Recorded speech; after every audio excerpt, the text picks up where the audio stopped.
Welcome to my YouTube channel math की पाठशाला bye Vijendra sir. मेरा नाम विजेंद्र है। आज हम क्लास 11th का चैप्टर फर्स्ट जिसका नाम है सेट्स, आज उसके इंट्रोडक्शन में देखते हैं कि उसमें कौन कौन से टॉपिक है। तो जिसमें कि आप देख रहे हैं कि इंट्रोडक्शन के फर्स्ट टॉपिक में है सेट, जो कि इसमें मेन टॉपिक है। अगला आता है एलिमेंट और एलिमेंट्स, जिसका हम दूसरा नाम भी मेंबर्स बोलते हैं। एंड नेक्स्ट है representation of a set. Set को हम कितनी तरीके से रिप्रेजेंट कर सकते हैं, जिसमें आप देख रहे हैं कि दो पार्ट हैं इसके। फर्स्ट है रोस्टर फॉर्म, जिसको हम दूसरा नाम भी बोलते हैं टेबुलर फॉर्म, एंड सेकेंड है set builder form, and last आता है सम स्पेसिफिक्स सेट्स। तो पहले आता है सेट। सेट होता क्या है? अ वेल डिफाइंड कलेक्शन और a group of objects is called a set. एक वेल डिफाइंड कलेक्शंस ऑब्जेक्ट्स का एक पहले से वेल डिफाइंड जो कलेक्शन होता है वो एक सेट कहलाता है। बात करते हैं कि वेल डिफाइंड होता क्या है। वेल डिफाइंड होता है a collection whose definition does not change from person to person. एक ऐसा कलेक्शन जिसका पर्सन टू पर्सन चेंज ना होता हो, उसकी डेफिनेशन चेंज ना होती हो पर्सन टू पर्सन, तो वही हमारा वेल डिफाइंड कहलाता है। दोबारा से देख सकते हैं आप, सेट होता क्या? अ वेल डिफाइंड कलेक्शन, एक कलेक्शन ऐसा जो कि पहले से वेल डिफाइंड हो, या ग्रुप ऑफ ऑब्जेक्ट्स का जो ग्रुप हो, ठीक है, इज कॉल्ड अ सेट। जैसे एग्जांपल देखते हैं, इसका एग्जांपल है names of the states of India. India के जितने भी स्टेट हैं उनका नाम बताइए। तो आप अगर हर व्यक्ति से या हर पर्सन से आप इसका नाम पूछेंगे कि इंडिया के स्टेट्स बताइए, तो सबका आंसर सेम रहेगा। तो मैंने यहाँ ब्रैकेट में मेंशन भी कर रखा है, the answer is the same for everyone. हर एक आदमी के लिए सबका आंसर एक जैसा रहेगा, इसलिए ये एक सेट है। नेक्स्ट आता है vowels of the English alphabet. English alphabet के वॉवल्स लिखिए। यहाँ पर भी अगर पर्सन टू पर्सन देखें तो उनको चेंज नहीं होगा, सबका आंसर सेम रहेगा कि इंग्लिश के अल्फ़ाबेट के वॉवल्स बताइए। Vowels A, E, I, O, U, सबका आंसर सेम रहेगा। तो that is called a set. अब बात करते हैं कि सेट को हम किससे रिप्रेजेंट करते हैं। Sets are usually denoted by capital letters of the English alphabet. English alphabet के जो कैपिटल लेटर्स होते हैं, जैसे कि आप देख रहे हैं capital A, comma capital B, comma capital C, dot dot dot so on. आप ए से लेकर जेड तक आप किसी भी सेट को इन अल्फ़ाबेट से रिप्रेजेंट कर सकते हैं। नेक्स्ट बात करते हैं कि मेंबर यानी कि एलिमेंट होता क्या है। The objects used to form a set are called the elements member of the sets. यानी कि जिस चीज़ों से मिलकर एक सेट बनता है, चाहे वो नंबर्स हो, चाहे इंग्लिश के अल्फ़ाबेट हो, या कुछ भी हो, तो वो जो हैं, वो ऑब्जेक्ट जो हैं, उस सेट के एलिमेंट कहलाते हैं। Elements are denoted by lower case letters of English alphabet. Elements को हमेशा इंग्लिश के अल्फ़ाबेट जो स्मॉल लेटर में है, ए, बी, सी, उससे रिप्रेजेंट करते हैं। सेट को हम कैपिटल लेटर से रिप्रेजेंट करते थे, और एलिमेंट्स को यहाँ पर स्मॉल लेटर से रिप्रेजेंट करते हैं।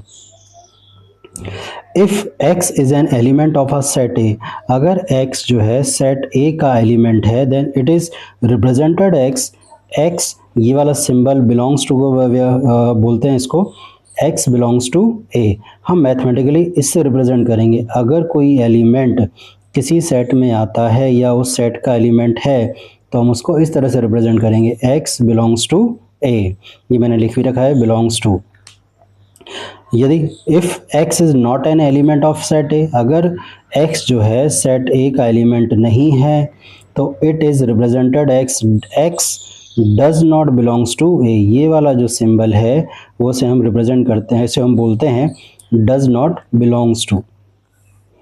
नेक्स्ट आता है रिप्रेजेंटेशन ऑफ सेट्स। सेट को हम कितनी तरीके से रिप्रेजेंट कर सकते हैं। Two methods are used to represent a set. दो तरीके होते हैं सेट को रिप्रेजेंट करने के। पहला तरीका है, फर्स्ट है टेबुलर फॉर्म, यानी कि जिसको हम रोस्टर फॉर्म में बोलते हैं। जनरली ज़्यादातर क्वेश्चन रोस्टर फॉर्म के ही आते हैं। सेकंड होता है सेट बिल्डर फॉर्म। ये सबसे इम्पॉर्टेंट है, ये बच्चों को जल्दी से समझ में नहीं आता कि सेट बिल्डर फॉर्म से को कैसे हम रिप्रेजेंट करेंगे। तो चलिए फर्स्ट देखते हैं हम टेबुलर फॉर्म यानी कि roster form. In this method, इस मेथड में ऑल द एलिमेंट्स, सभी एलिमेंट्स को of a set are written inside curly bracket. इस मेथड के अंदर जितने भी एलिमेंट्स आएंगे हम उन सभी एलिमेंट्स को कर्ली ब्रैकेट के अंदर लिखेंगे। एंड और कॉमास और कॉमा लगाते हैं are placed between the elements to separate them from each other. देखिए इस रोस्टर फॉर्म वाले सेट के अंदर जितने भी एलिमेंट्स आने हैं उन एलिमेंट्स को हम एक करली ब्रैकेट में लिखेंगे। करली ब्रैकेट में लिखने के बाद अब उन एलिमेंट्स को सेपरेट करने के लिए बीच में कॉमा लगाएंगे। ये जैसे कि आप देखिएगा, इसमें अब एग्जांपल देखेंगे, एग्जांपल से और अच्छे से आप क्लियर हो जाएगा आपको। अच्छा, यहाँ पर दो बातें ध्यान देने वाली बात हैं जो मैंने नेट नोट में मेंशन कर रखा है। जिसका फर्स्ट है elements are not repeated in roster form. Roster form के अंदर किसी भी एलिमेंट्स को रिपीट नहीं किया जाता है। ठीक है, आप ऐसा नहीं कि कोई किसी सेट के अंदर 5 है तो आप उसको बार बार रिपीट कर दें, या अगर किसी क्वेश्चन के अंदर 5 को 2 टाइम्स या 3 टाइम्स लिखा गया है तो उसको आप ये मत सोचना कि वो यहाँ पर 3 एलिमेंट्स होंगे, वहाँ पर ओनली केवल वो 5 वन टाइम काउंट किया जाएगा। सेकंड है the order of elements does not matter in roster form. Roster form के अंदर जो हम एलिमेंट्स लिखते हैं उनका ऑर्डर कोई मायने नहीं रखता है, कोई मैटर नहीं करता कि आप उसका ऑर्डर कैसे लिख रहे हैं। जैसे आपको सपोज दैट अगर आपने किसी सेट के अंदर 1 2 3 4 5 ईयर लिख दिया, ठीक है, इंक्रीजिंग फॉर्म में लिख दिया है, आप इसको चाहे डिक्रीजिंग फॉर्म में लिख सकते हैं 5 4 3 2 1, ये भी ज़रूरी नहीं है डिक्रीजिंग में हो। ठीक है, आगे पीछे भी आप कैसे भी एलिमेंट्स को लिख सकते हैं, जैसे मैं आपको अगले वाले एग्जाम्पल में बताता हूँ। जैसे एग्जाम्पल है write all natural numbers less than 10 in roster form. आपको नेचुरल नंबर लिखने हैं, ठीक है, लेकिन वो भी किससे छोटे होने चाहिए, 10 से छोटे होने चाहिए। आप सभी को पता है जो नेचुरल नंबर स्टार्ट होते हैं वो 1 से होते हैं, तो 1 से तो बड़े होने चाहिए और 10 से छोटे।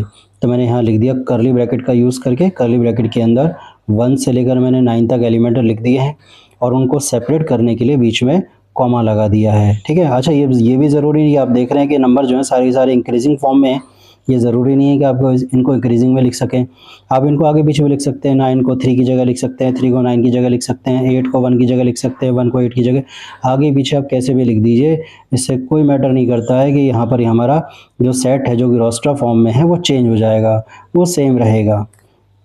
नेक्स्ट एग्जांपल है राइट ऑल पॉजिटिव इंटीजर्स। आपको सारे पॉजिटिव इंटीजर लिखने हैं, लेकिन वो भी कौन से वाले, जो लेस यानी छोटे हों than 14 in roster form. Roster form में आपको 14 नंबर्स 14 से छोटे पॉजिटिव इंटीजर नंबर लिखने हैं। तो पॉजिटिव इंटीजर नंबर 1 से स्टार्ट होते हैं, तो हमने करली ब्रैकेट लिखा, करली ब्रैकेट लगाया, करली ब्रैकेट में 1 से एलिमेंट स्टार्ट कर दिए, 1 से लेकर 14 से लेस देन कहाँ तक होंगे, 13 तक, और 1 से 13 तक लिखने के बाद सबको सेपरेट करने के लिए बीच में कॉमा लगा दिया है। ठीक है, नेक्स्ट आते हैं write the letter of the word school in roster form. ये जो स्कूल पूरा वर्ड लिखा हुआ है, इनके लेटर्स को आपको रोस्टर फॉर्म में लिखना है। तो सबसे पहले करली ब्रैकेट लगाया, करली ब्रैकेट में लगाने के बाद एस लिख दिया, कॉमा लगा के फिर अगला सी लिख दिया है, कॉमा लगा के एच लिख दिया है, कॉमा लगा के। अब यहाँ देख रहे हैं ओ जो है वहाँ 2 टाइम्स आ रहा है, लेकिन हम इस ओ को केवल रोस्टर फॉर्म में, ओनली रोस्टर फॉर्म में ओ को केवल एक बार लिखेंगे।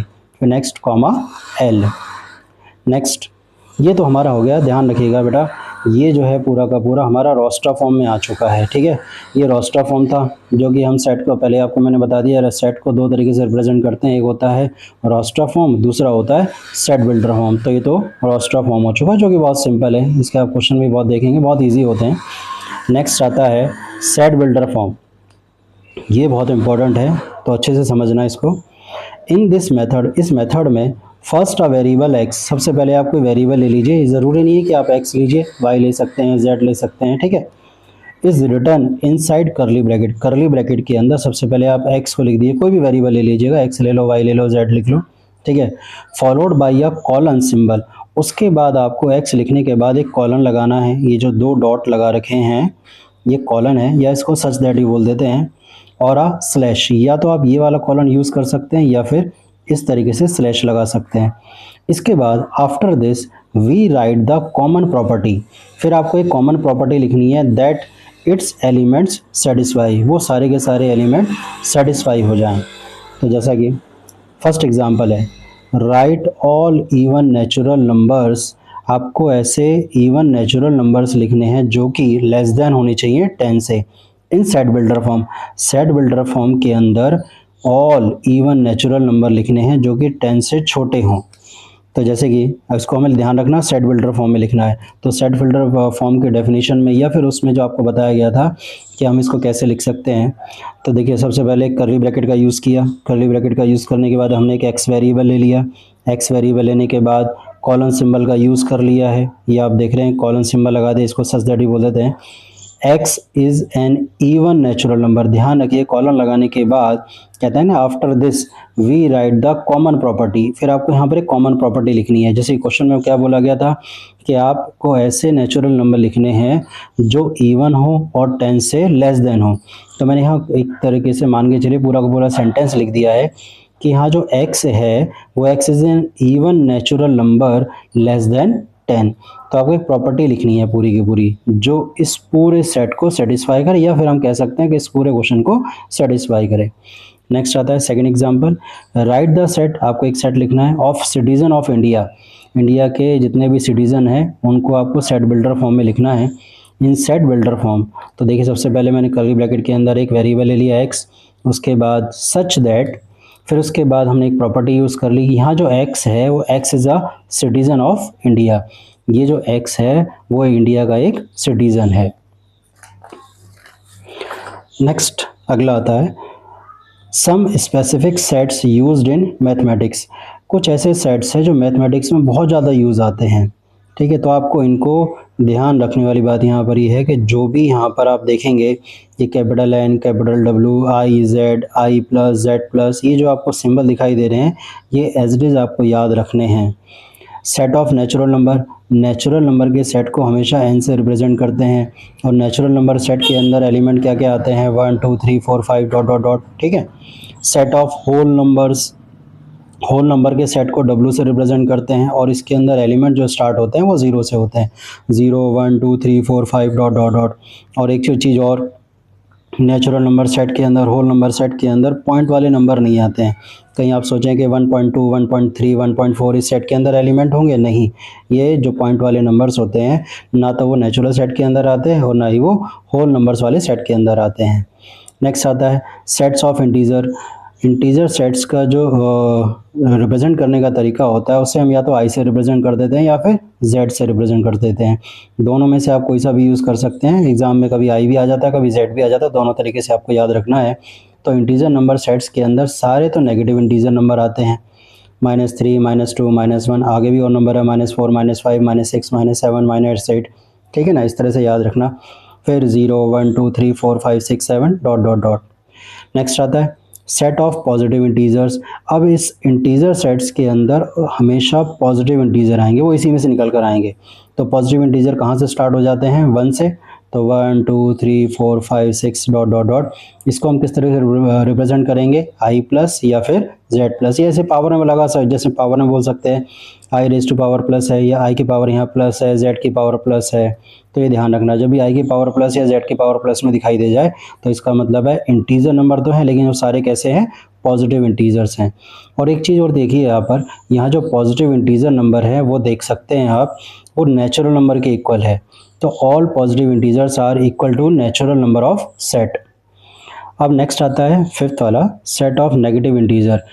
नेगेटिव इंटीजर सेट को I माइनस या फिर Z माइनस से रिप्रेजेंट करेंगे। इसमें केवल नेगेटिव इंटीजर्स नंबर आएंगे, -1 -2 -3 -4 -5 डॉट डॉट डॉट। नेक्स्ट आता है six, set of a rational number. Rational number के सेट को हमेशा Q से रिप्रेजेंट किया जाता है। अब यहाँ जो मैंने रेशनल नंबर के सेट को रिप्रेजेंट कर रखा है वो आप देख सकते हैं यहाँ किस फॉर्म में देखकर रिप्रेजेंट कर रखा है, सेट बिल्डर फॉर्म में रिप्रेजेंट कर रखा है। x सच दैट, x एक वेरिएबल ले लेते हैं, कर्ली ब्रैकेट अंदर सबसे पहले एक वेरिएबल ले लेते हैं, वेरिएबल लेने के बाद कॉलन का यूज़ करते हैं, यानी कि such that x is equal to P upon Q। जो हमारे रेशनल नंबर होते हैं वो हमेशा P अपॉन Q के फॉर्म में होते हैं, और जो P और Q होते हैं जो आपके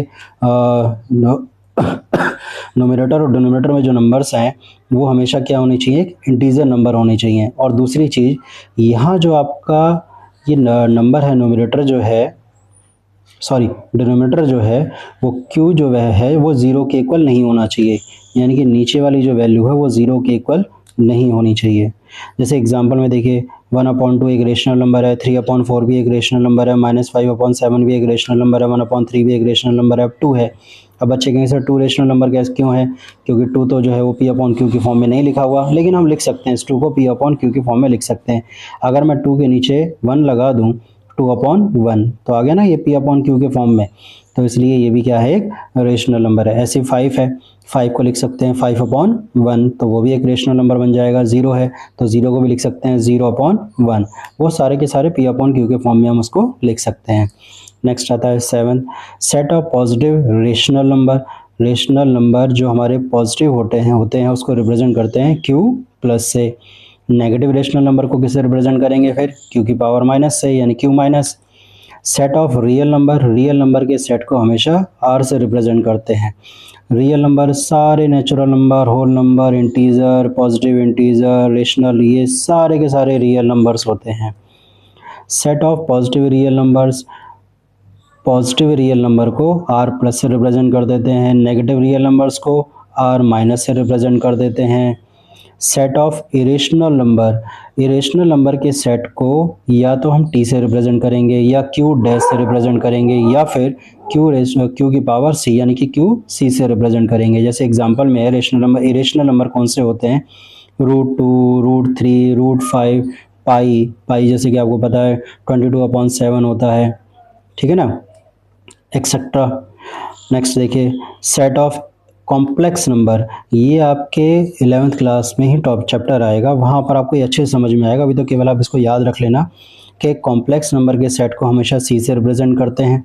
अब वो कॉम्प्लेक्स नंबर किस फॉर्म में होता है? ऐसे एग्जांपल लिख रखा है 2 + 3 आयोटा, -4 -9 आयोटा, 6 आयोटा। ये जो I बना रखा है स्मॉल लेटर में जो I है उसको हम पूरा नाम आयोटा बोलते हैं वहाँ पर कॉम्प्लेक्स नंबर में।